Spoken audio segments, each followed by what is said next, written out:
Pouvez-vous immigrer au Québec après avoir obtenu le statut de résident permanent au Canada par le biais d'entrée express? Examinons vos droits et vos responsabilités dans ce processus. N'oubliez pas de vous abonner pour rester au courant des dernières informations sur les procédures d'immigration.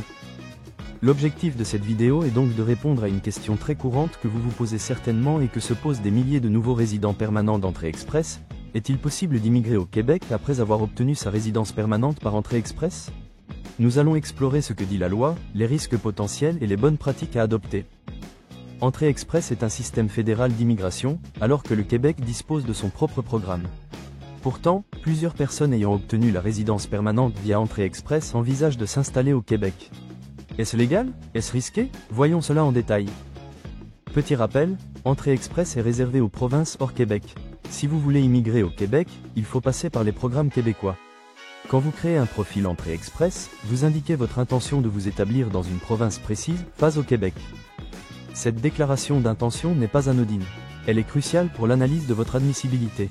Déclarer vouloir vivre hors Québec tout en planifiant secrètement de s'installer au Québec peut être interprété comme une fausse déclaration. C'est un point clé à bien comprendre. Le Québec est attrayant pour de nombreuses raisons: langue, culture, coût de la vie, etc. Il est donc naturel que certains envisagent d'y vivre, surtout lorsque vous êtes francophone.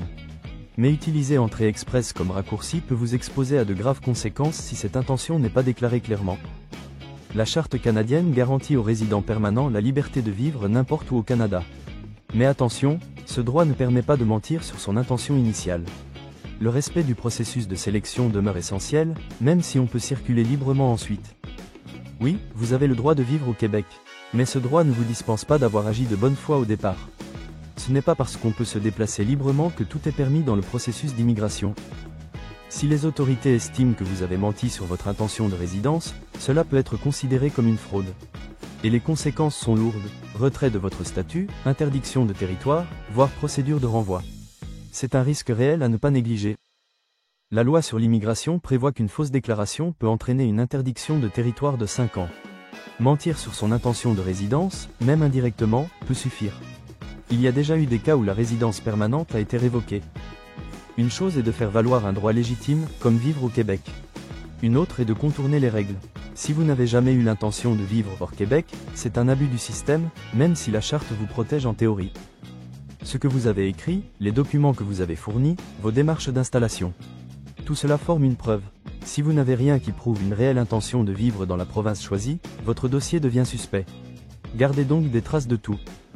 Parfois, les plans changent après l'arrivée, on trouve un emploi au Québec, on suit un conjoint, etc.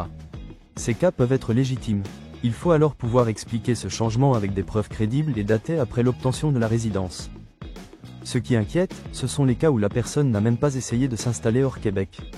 Si vous arrivez directement au Québec, sans preuve d'une installation ailleurs, cela donne l'impression que vous avez manipulé le système. Quand vous demanderez la citoyenneté, votre historique de résidence sera vérifié.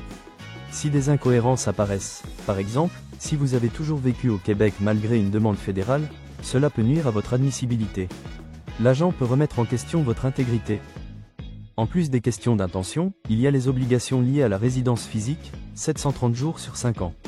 Vous devez prouver votre présence effective au Canada et surtout dans la province prévue initialement, si elle faisait partie de vos engagements. Les tribunaux ont déjà eu à juger ce genre de cas. Quand les candidats ont agi de bonne foi, ils sont protégés. Mais ceux qui ont menti ou dissimulé leur projet réel se sont vus sanctionnés. La jurisprudence favorise la transparence et la cohérence. Si votre projet est de vivre au Québec, passez par les bons programmes québécois et obtenez votre CSQ au préalable. Entrée express n'est pas un raccourci vers le Québec. Utilisez le bon canal selon votre projet pour éviter les malentendus et les sanctions futures. Une alternative serait de vous installer d'abord dans la province prévue, puis de déménager plus tard avec des raisons fondées et légitimes. Ou encore d'attendre la citoyenneté avant d'aller au Québec. En respectant les étapes, vous restez conforme à la loi et évitez toute contestation. Soyez cohérent dans vos démarches.